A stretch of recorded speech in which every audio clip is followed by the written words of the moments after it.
ГСП онлайн. Городские новости сейчас. ООО «Газпром Трансгаз Ухта» – социально ответственное предприятие. Генеральный директор компании Александр Гайворонский – депутат Государственного совета Республики Коми 6-го созыва. Телекомпания ГСП освещает весь спектр тем города. Мы гарантируем зрителям качество и достоверность информации.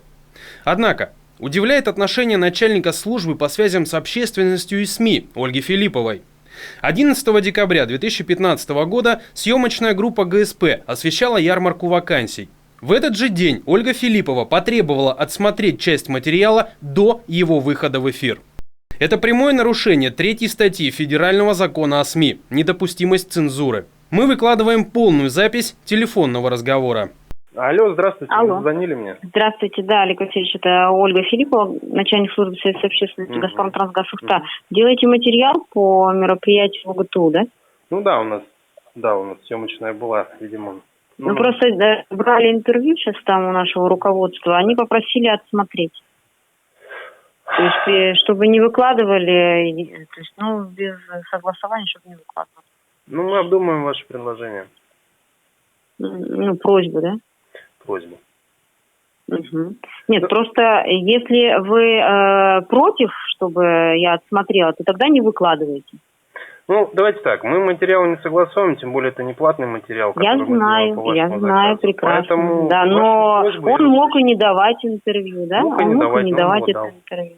Да, но он его дал, и мне сказал, чтобы я его отсмотрела. Если нет, то значит не используйте.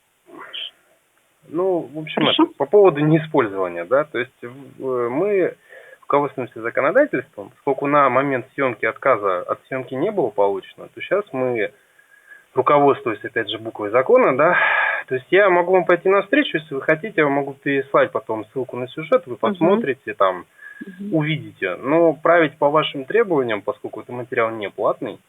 Нет, просто я могу попросить убрать это из этого сюжета, вот и все. Ну, попросить вы, конечно, я не знаю, что он там переживает, что он там сказал. Попросить вы, безусловно, можете, но вашу просьбу я обдумаю ее. Обещать вам я сейчас ничего не буду. Мы друг друга понимаем? Что как-то очень странно складывается общение как-то вот так. Ну, потому что я знаю... значит, проконсультирую свое руководство, не давать вам вообще никаких комментариев. Ну, что это У нас общение складывается странно. Почему? Потому что вы, например, если мы делали платный материал для вас, да, понятно. Я не собираюсь делать платные материалы. Да, меня, не собираюсь. Не перебивайте меня, пожалуйста. Ну, так вот, если бы мы делали так, да, вы бы имели полное там право говорить, что ставите, что нет. Во всех остальных случаях мы обычные СМИ, да, то есть, которые берет интервью на момент съемки у тех, у кого там, руководствуясь своими какими-то правилами, да, по построению сюжета.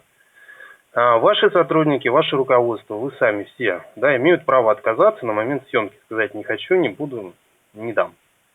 По поводу сверки, да, поскольку наше взаимодействие строится на взаимовыгодном сотрудничестве и на взаимовыгодном уважении, да, то есть, поэтому, я могу вам пойти навстречу, показать, чтобы, может быть, там вы как-то увидели, да, вот, было не очень хорошо, но мы с своей стороны не собираемся ставить каких-то крамольных там вещей.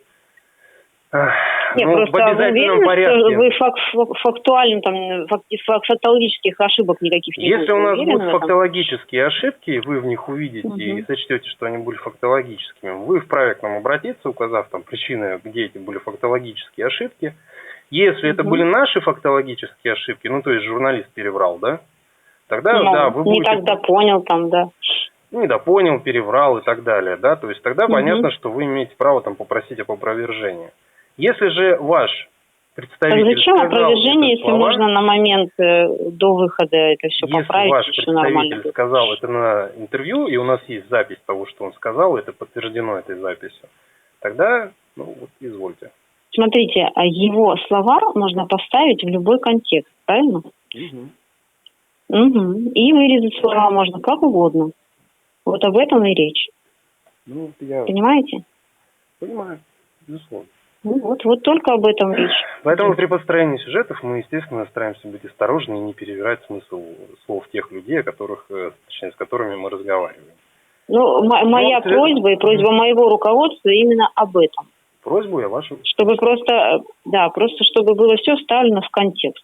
Если вы хотите правильно донести материалы, то почему нам не посотрудничать в этом направлении? Потому что у нас получается очень одностороннее сотрудничество. То есть вы диктуете условия, а я как бы их соблюдаю. Но вы же заинтересовались этим инфоповодом и приехали. Мы заинтересовались им точно так же, как и любым другим.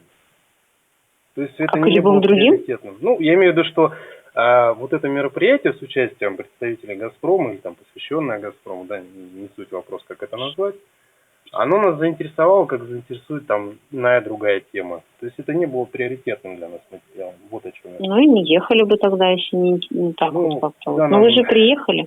Давайте И так. давайте Куда мы просто едем, сделаем... куда мы не едем, мы опять ну, же решаем самостоятельно. То есть мы ну, не консультируемся с вами. естественно. Естественно. Вот то есть, я говорю, если вы хотите сотрудничать, я только за, но не на тех условиях, что это все делается только под вашу диктовку. На это я не согласен. Я не говорю о диктовке, я говорю о том, что Сверка просто материал был правильно донесен до населения. Материала Вот и до все. выпуска, это называется диктовка. Для того, чтобы мы не доходили до опровержений. Это можно сделать на начальном этапе. Вот и все. Зачем нам какими-то опровержениями потом заниматься? Это не нужно ни мне, ни вам. Много людей хотят, чтобы мы материалы до их выхода сверяли с ними, чтобы они имели возможность подправить. Не так часто мы с вами, в принципе, сталкиваемся в этом вопросе. Ну вот. Уж если берете наш материал, то давайте просто мы его посмотрим. И я не думаю, что мы там будем что-то прям сильно править. Но если просто будут какие-то такие прям категорические... В плане ознакомительного порядка я могу его вам выслать. Менять сюжет в случае, если это не наша ошибка под ваше желание, мы не будем. Нет, ну задача в том, чтобы потом не заниматься опровержением. Вот и все. Моя задача отсмотреть его до... Так, ну, не слышите меня, что ли? Я вас прекрасно слышу, вы тоже не очень хотите меня услышать, я вижу. Я прекрасно вас слышу и говорю. Что? Ну и не первый раз. У нас и раньше такие же точно вопросы возникали.